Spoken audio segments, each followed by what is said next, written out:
or they're going to be better off next year than today.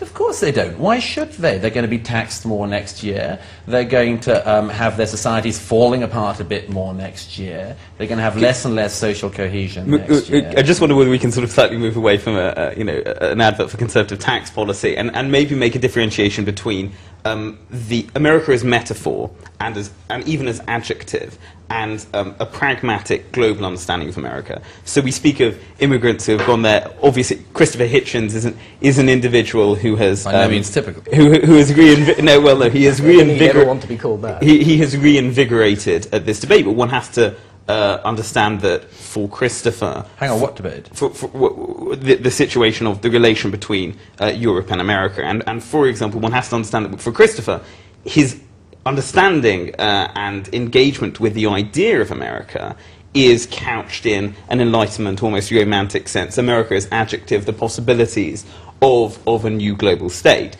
And of, which tie into a sort of liberal interventionist ideal. Now, I think it's problematic to say, as I understand that you were discussing with Alan earlier, that this is characteristically a problem under George W. Bush. If we look at the reception of America, for example, in Latin America during the 80s and early 90s, America is still being seen as a pariah state, as a nation that is not faithful to its constitution, to its values, which your friends carry around in their pockets. And I wonder whether it's important to, rather than suggesting that continents are monolithic and that Europe now represents a sort of degraded moral I'll tell you, state. far, far from it. Continents are not monolithic anymore, and Europe is describing how not monolithic they are, because Europe 20 years from now is going to look very, very different from Europe today and very different from Europe 50 years ago. This is part of the problem. Part of the problem is that Americans used to know what they could rely on in Europe. They used to typify certain countries. You used to say, France will have these characteristics and that characteristics. Well, you can't say that. Yeah, well, they do. But you can't say, you won't be able to say what France is going to behave like in 20 years' time. You won't be able to say that it'll be the same suspicious way that in which it behaves at present. The content of Europe is changing in such major ways because of demographics, because people aren't having enough children, because of the incredible, overwhelming immigration which has happened way beyond any scale which any of the societies in Europe can cope with that have had to put up with it. And so the truth is that what America used to believe was its ally continent, or countries which it understood, has now slipped away. And I don't think anyone's going to be able to get that back again.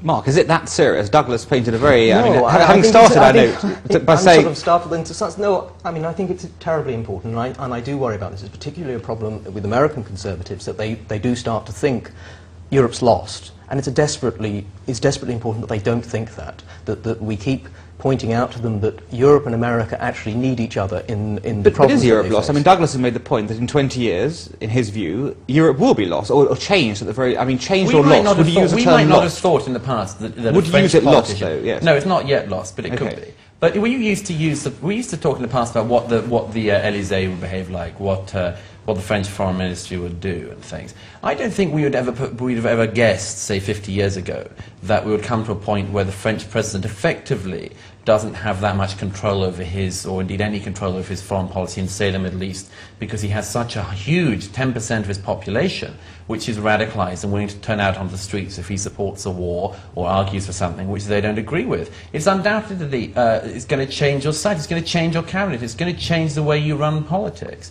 And really you can't pretend it won't, because I mean, you see someone like Jack Straw has a very large Muslim community in his constituency, which is going to be growing.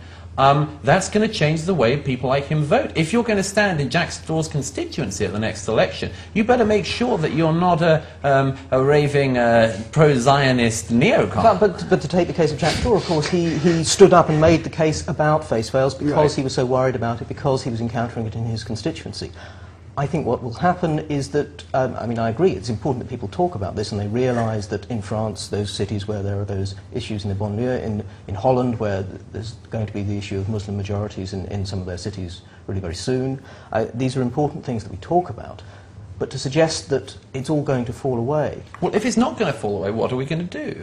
What I'm saying is, I think that there's a... Well, we talk about it in terms of demographics, and it suggests that it's about majorities. It's not.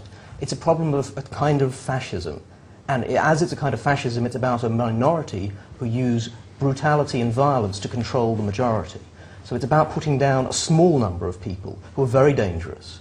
And I think it's important to characterize it that way, instead of a flood of people overwhelming us. The point is that your small minority plays to a larger and larger home pool. I don't deny it's a problem, but I just think that it's important that we're going to have to deal with it. But what are you going to do to deal with it? We can't tell America that Europe's nearly lost, or that it's a bit away from being lost, or that we're in a really bad state, unless we have some kind of answer. We can't play that game. Either we know what we're going to do to stop it, or we should tell them that we're moving over quite soon. But Britain has been doing well, I think. Give me the green card. Yes. Okay, you've been watching this. Yeah, I guess the first thing, there's a practical point. I mean, what does it actually mean to say that the continent that created and that cultivated liberalism as a political and an international philosophy, and that did so much to disseminate liberal ideas around the world, is lost? I mean, what exactly does that mean? It is at the moment a nexus for, and I know Douglas has spent some time in Holland, for the challenges facing the ideal liberal society. For, who will stand for plurality is the question that we face in Europe. And will the liberals who believe in a heterogeneous society, but one bound together by a commitment that every individual holds to be a good citizen under, if you don't like the EU constitution, a certain set of values? Or will it be one whereby the unholy alliance of socialists and hard conservatives, whether they be in the Islamic community or whether they be those who in the West defended hardline Islamic reactions to the cartoons as we witness, will they come together in an unholy alliance to challenge liberals? So the sense of saying Europe is lost doesn't seem to me to be particularly productive. The question of our values is an important one, which we come back to. I mean, my point about the American Constitution is, if you can't put your values, or pretty much on one piece of paper, if you need thousands of pages, I'm suspicious that you might not have any values, and this might be padding. I mean, you know, it seems to me, and it's very much the case in Britain at the moment, that our values are such, the things that we know we believe in, or believed in, the institutions of state, the rule of law, the monarchy, the church, all of these great things that made Britain, have one by one been attacked. The education system, further education, our collegiate systems, have one by one been attacked. And more than that, more importantly than that, people who say they support them feel slightly embarrassed as they do so. I mean, Orwell pointed this out 60 years ago, so part of it isn't new. But the notion that you can't stand up for any of your values, and that if I asked the average person on the continent of Europe, what do you believe in, the likelihood would be either that one would be, one is, brought back with a sense of either cynicism, that there are no particular values, or dumbfounded incomprehension. People are embarrassed by it. That's not something you find in America, and I'm not surprised that Americans are suspicious of Europeans when they can't even say what they stand for. Okay, but many of Americans' values, of course, originate on the European continent. The American Constitution, being secured there. Right, absolutely.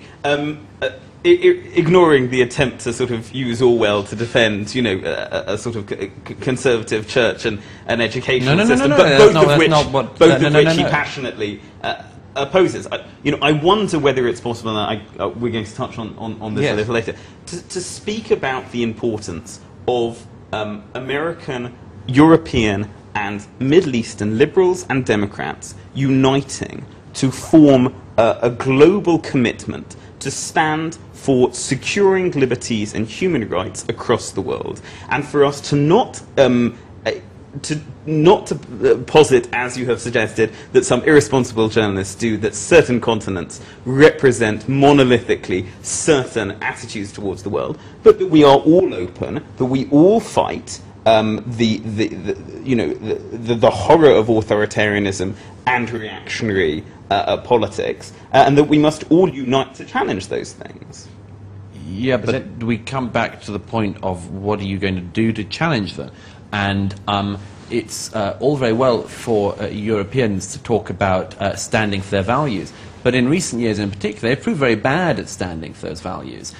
Every time, for instance, freedom of speech issues have come up in this continent, if I include Britain in Europe for a moment, we failed badly. every time, I mean, you know, you would not find a case analogous to that which has happened in most European countries now, where writers have been prosecuted. I'm thinking of Oriana